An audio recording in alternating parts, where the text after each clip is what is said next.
She's just an absolute joy to train, so I'll find it hard to find a better one. Warren Greatrex on his star mare La Bagawa, and Warren had a terrific weekend at Cheltenham Mulcahy's Hill, winning the novice chase over 3 miles on Friday, and that off the back of that gruelling experience in the 4-miler. One of the subjects I might be touching on with my next guest, because he is the outgoing Group Chief Executive of the Jockey Club, the most important and weighty commercial organisation in the sport of horse racing. He's held that job for 11 years, prior to which he was the executive chairman of Racecourse Media Group, the parent company of this channel, Racing TV, then known as Racing UK, but something which grew into a much bigger enterprise than people had anticipated at its inception. Prior to that, he was running Music Choice, more of which a little bit later on, and before that he had trained at KPMG. He is Simon Bazalgette. Simon, thank you very much for joining us here on Luck on Sunday. And why now, after 11 years in your prime and with a portfolio of interesting options and interesting ways of deploying your time, why now do you choose to move on and pass the baton to Delia Bushell? Well, it should have been 5 or 6 years ago when I took this job, or as I like to say, was tricked into taking this job 11 years ago. I said I'd guarantee 5 years. And before that, twice before, I've tried to go in a different direction and effectively do a multiple of things, be on different boards and different projects. I tried that 15 years ago and ended up with RMG as executive chairman for, I thought, 6 months, ended up being 5 years. Then I thought I was going to become a part-time chairman, non-executive chairman at RMG and start that portfolio career. The Jockey Club sneaked up on me and I said I'd do 5 years. I've done 11 and I've decided to have another go and make sure I get it right this time. So that's one of the reasons. This has always been my plan and I've always been a bit late in getting to where I want to get to, but I've decided now is the time.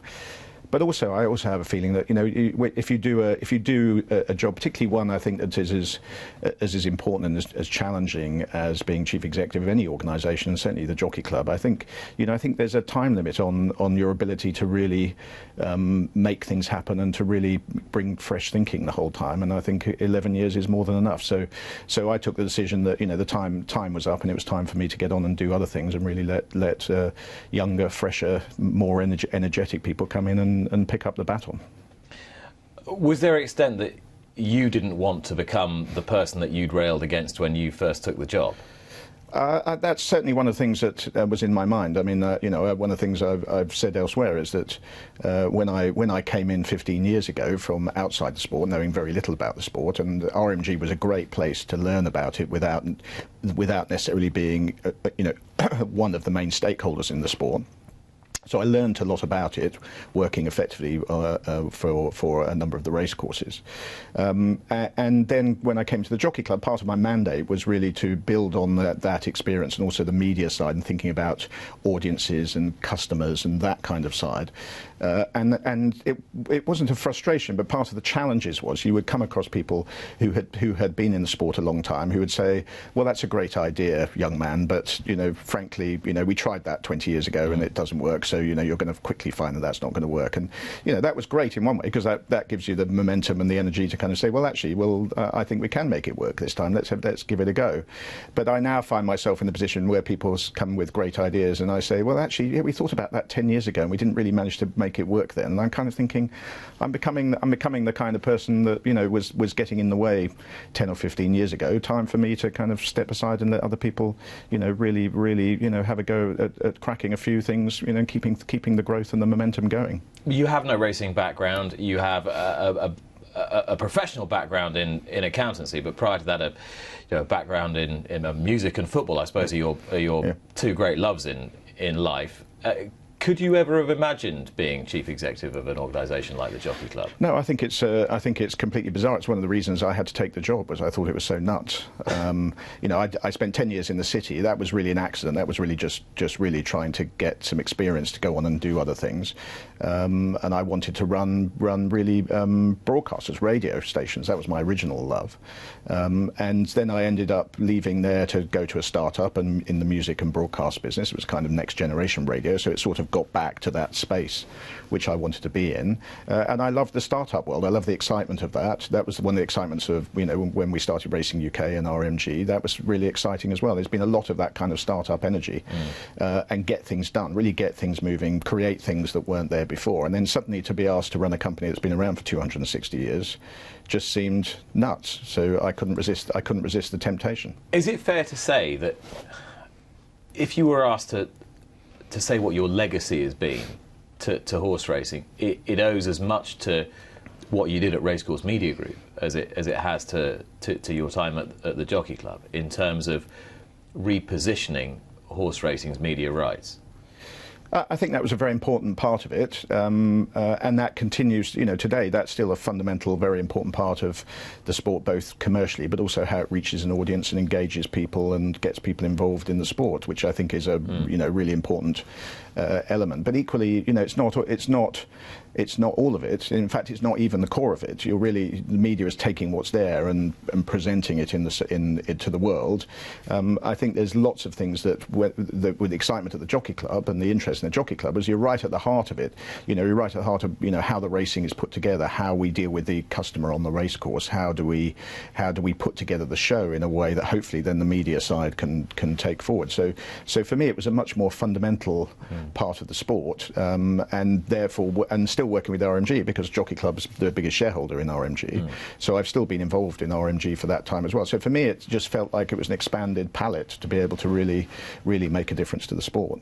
The interesting point about your tenure at Racecourse Media Group was that the landscape was shifting insofar as that the original deal, the original At the Races deal had collapsed, and Racing UK began, and then Racecourse Media Group as a racecourse is trying to sort of take control of their own rights. That was the foundation stone of it, and the sport's realization that the levy was no longer sufficient to fund its entirety. You fought a lot of battles with a lot of people, mainly betting operators, as regards how you get what you think is a fair deal for racing. Do you think racing has a fair deal from the betting industry now as we speak? I think there's a much better relationship now. I think I was astonished when I came in, having had experience of wider rights markets and coming into effectively a rights-owning business, horse racing, and discovering how badly it was treated by its licensees. I think we've changed that. I think that's now changed. I think that's healthy for both sides because it's more balanced. Effectively, racing can't forget that in the end, you need bookmakers and betting operators to do well for racing to do well, both financially, but also in terms of, a big part of our audience are betting customers. And so you've got to work with bookmakers through that angle. But equally, the betting industry has to recognise that, they have a responsibility to racing and that it's a symbiotic relationship. And when I came in, I didn't think that was the case. I felt it was very one-sided. And I think now, although there are still things to be sorted out, I think fundamentally it's a more balanced relationship now. And if there was one crucial point early on, it was the formation of Racing UK. Yes, that was important because the racecourses were owning their own rights, essentially their own direct-to-home rights. But out of that came Turf TV, which was breaking the bookmakers' hegemony over their own pictures, which was a pretty difficult time. Were you always confident that that was a battle that you were going to win? Pretty much, yeah. I mean, you can never be, you can never be certain, and there was risk. You're always dealing with risk, and in a sense, one of the things that's great about horse racing is, when you're having a bet, it's all about risk and measuring the risk. In business, you don't necessarily want to be going for big outsiders because that's a risk on the whole, particularly if you're betting the farm, you're not willing to take. But you're still managing risk. And we put a lot of thought into how we launched Turf TV. I mean, that was the major area that was not working well, and we knew the bookmakers would fight it like crazy, and they did. But we set ourselves up so that we were able to deal with it. I mean, the actual plan originally, this is how plans sometimes work, as I think Napoleon or Wellington or somebody said, the battle plan plan never lasts very long after contact with the enemy. The original plan was not to launch Turf TV. The original plan was to change the balance of the relationship to make it fairer between racing and the service in the bookmaker shops. That was the plan. But we knew we couldn't do that without having the backstop, if I can use that word, of effectively being able to do our own channel, and we knew we could do that. So the idea was that the bookmakers would realise that we could do that, and therefore we would end up with a sensible deal with the bookmakers. And in fact, they ended up calling our bluff, but we were prepared for that. So the worst thing you can do would have been if we just had given in to them. But we were able to say, well, if you're not going to do what we think is fair, we actually do have a plan which we are going to kick off, and we know you're going to take us to court, and we know you're going to do all kinds of things, but we are ready for that. So it's about planning, really, making sure you've got the planning ready. Is being a ballsy negotiator something you enjoy? Is that what flicks your switch when it comes to? It's not. I mean, I do, but that's not the bit that I bring to it. I think, you know, trying to. I mean, it's always difficult to try and analyse your own, you know, your own strengths and weaknesses. But I would say one of the things that I am able to do, or I do seem to have a skill for, is to think 2, 3, 4 steps down the road, and so that's what gives me the ability to say, well, actually, even if the first 2 don't work out, we know what 3 and 4 are, and that allows you to perhaps take what looks like more risky decisions early, because actually you know what you're going to do after that. You're not left with no plan. If you're good at thinking 3, 4 steps down the road, could you have foreseen the situation that's unfolded with the fixed odds betting terminal legislation, leading to hundreds of shop closures, leading therefore to a lessening of racing's media rights income on the model that you put in place? I would say to some extent we did. Again, the plan didn't quite work out, but when one of the kind of key projects that we worked on, both at Jockey Club, but really across, you know, with our fellow racecourse group ARC, and with some of the independent racecourses, and with the BHA, was a thing called the authorised betting partners. Yes. And the whole point about the authorised betting partners was that effectively it gave bookmakers a reason to pay the levy when they didn't have to, and thereby curry favour with government, which was clearly an issue that they had, that they were really getting the wrong side of government. So the original idea was not to go to war with the bookmakers around authorised betting partners. It was to give them a commercial reason to partner with racing, and then be able to go to government and say, look, we're doing a good thing, we're trying to help you here, and thereby get over some of the challenges that they were having. And I still think the bookmaking industry made a dreadful mistake, not just with not accepting that offer, but in the way they dealt with government, and they just did not realise the impact that would have if government decided to take against them, which is what happened. So you're saying they didn't generate enough goodwill towards you as a sport, and because they didn't generate enough goodwill, that the government was going to look negatively upon them when it came to the FOB-T legislation? Yeah. I think the government... You think one is a direct corollary of the other? I think it's not the only thing. I think if you look at the bookmakers' behaviour at that time, I think it's massively changed now. But if you look at what they were doing, they were not working with government to think about things like gambling harm, the harm that potentially these machines were having. They were refusing to accept it. They were even challenging the government and threatening judicial reviews and these kind of things. I mean, in a highly regulated industry, that is madness. But if you're somebody who thinks 3 steps ahead, could racing not have helped the bookmaking industry to fashion that relationship? We could have done, and we tried, and we offered, but they wouldn't accept the help. I mean, they were determined that they were going to win their battle with government, and they were clearly patently wrong about that, and they would not accept the offers that we helped. And by the time they did ask for them, it was just in a way that made no sense whatsoever. And I think if you go back and talk to many of the people who were running, you know, the big betting operators at that time, I think they'll accept that there was a complete failure of leadership of the major bookmakers at that time. And one of the reasons for that is that they were all buying and selling each other. Mm. None of them were actually focused on what should have been their number one risk, which is regulation. They were all focused on, you know, Ladbrokes was buying Corals, Betfair and Paddy Power were getting together. I mean, they were all inwardly focused and not focusing on their relationship with government. And I think it's a great case study of a whole sector who completely lost touch with their number one risk. It's quite interesting. You've come into a world where there are so many factional interests, and people always talk about disunity in racing and the need to, you know, bring these parties together. Is it fair to say that you believe that you shouldn't always try and take a conciliatory approach if you don't think it's moving the sport forward? You have to sometimes be an aggressor. Yeah, I think it's a matter of judgment. I certainly don't think that one should be completely submissive, but equally I think you've got to compromise. I am a big believer in stakeholders coming together, that is a stronger position to take, and the more you can create an aligned interest, the stronger the sport would be, and that's what RMG was about. That's authorised betting partners. We're working with ARC, creating BritBet, for example, creating the tripartite governance structure of the sport with the racecourses, horsemen, and the BHA working together, trying to create a structure where actually you could have the arguments and come to some kind of conclusion. For me, it's all about bringing people together, but equally, it's not. You have to make sure that you don't allow the squeaky wheels to run the sport. Let me talk about BritBet, because we had Alex Frost on the show last week, who is the chief executive of Bazalgette, the Tote UK. Yeah. So it's a group of private individuals and investors have got together, and they've now engineered a full takeover of the Fred Doan owned Tote, and the Jockey Club and others, the racecourse partners, are running the on-course side of it under Bazalgette's auspices.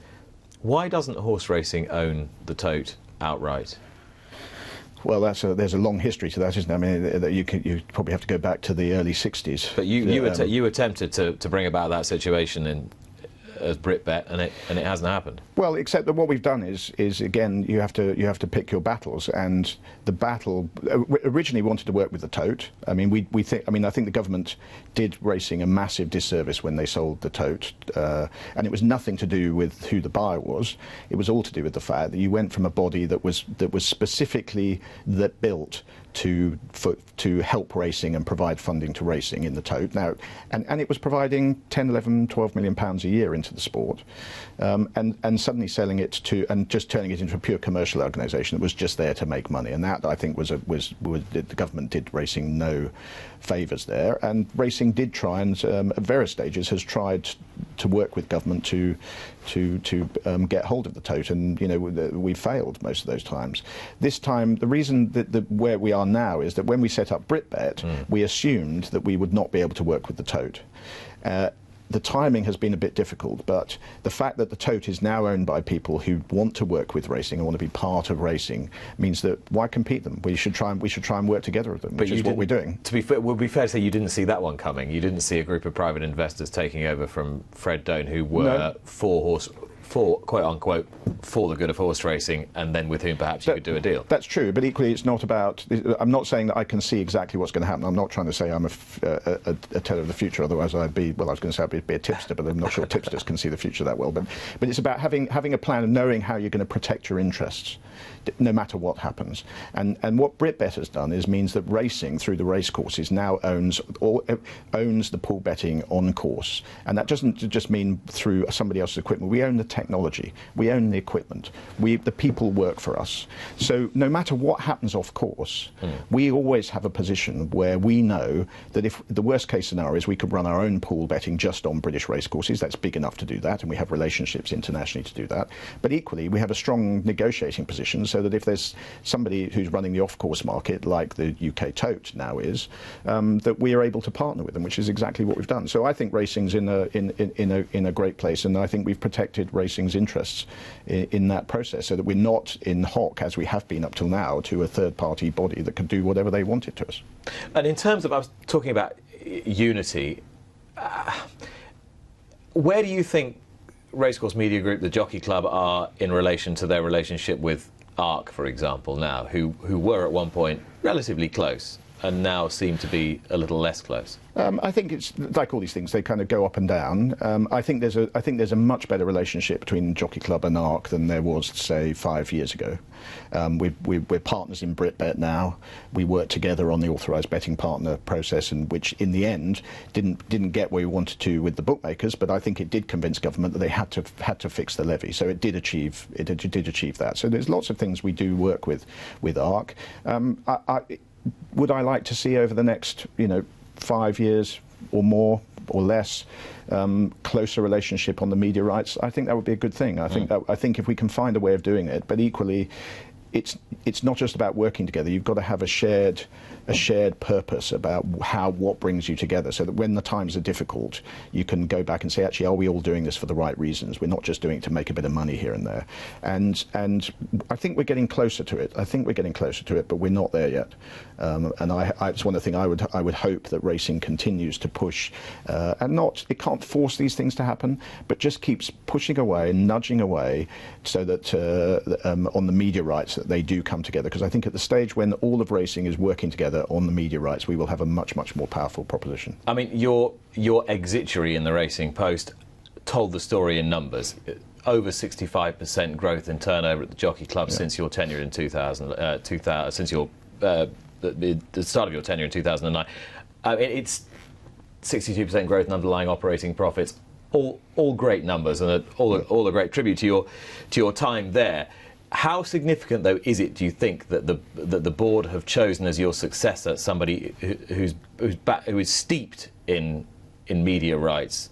Their background is steeped in media rights, much as yours was. How much of an indication is that is considered to be the key priority in terms of funding the sport? Well, I think it shows you that, hopefully, as I've just said, that there is an understanding that the media side is very important to the sport, and equally is an area where I think the sport could still come together more, and I hope that that's where the Jockey Club will continue to take it, because I think that is when you look at things which could move the dial over the next 5 years, I think that's something that could move the dial. And why hasn't this ITV deal been signed yet, do you think? I think it's partly due to racing not working well enough together, because effectively when it was originally done, one of the good things about that deal, which I think has been a phenomenal step forward for the sport, is that RMG, which included Ascot at that stage, and ARC all worked and negotiated together and agreed a process and effectively signed the same contract. This time round, those three parties all wanted to do something different with their own contracts, and I think that's just complicated things. Having said that, in the end, I think it's in everybody's interest to move forward with it, and my hope and my guess is it will happen. And was your parting shot sort of just get this deal signed? Because it's been a year we've been reading in the papers now that it's about to be signed, and it hasn't been signed yet. I would like to see it signed, but it's not for me to tell my successor or the Jockey Club board what they should be doing. But I think they know that already. I don't think they need me to tell them. And your background was in startups, in subscription television, and so forth, and looking at different ways of generating media income. Is the sort of traditional mainstream presentation of horse racing what we want to build the future on? If you want to reach a big audience, and I think it's really important that racing does, you need that. And other sports have seen it, but I think it's even more important for racing because of the levy in particular. But there's a direct correlation. There's a direct correlation. The more and we are competing now. The days when people would bet on, if they wanted to bet, they had to bet on horse racing. Those days are long gone. You've now got to interest people in the sport. If they're interested in it, they will then bet on the sport. So you've got the number one, I would say, growth target for the sport should be to engage more people in the sport, and you have to do that through television, you have to do that through betting, you have to do that through any way of getting them to the racecourses. In some ways, we're very different from other sports. In other sports, people tend to like the sport, so they follow it. Actually, in racing, people come racing anyway. 6 million people come racing every year, but most of them would not describe themselves as horse racing fans. So in some ways, that's a great position to be in, because we have them as customers, and we can speak to them, and we know who they are. And actually, in the modern world of digital and social media, we can now, I think, find ways of engaging them. And I think that's where you're going to see real innovation over the next 2 or 3 years, as we get better at that and get people engaged to come racing more often, to follow it, to watch it, to bet on it, and hopefully to own horses. I think the whole growth of syndicate ownership of horses, I think that's a fantastic opportunity. If we can get people engaged with the sport, I think that's and technology these days makes this kind of stuff easier. I know I should never say this because we've got a 2.5 hour show, but for the moment we're out of time. But for the moment, Simon Bazalgette, thank you very much indeed. My pleasure.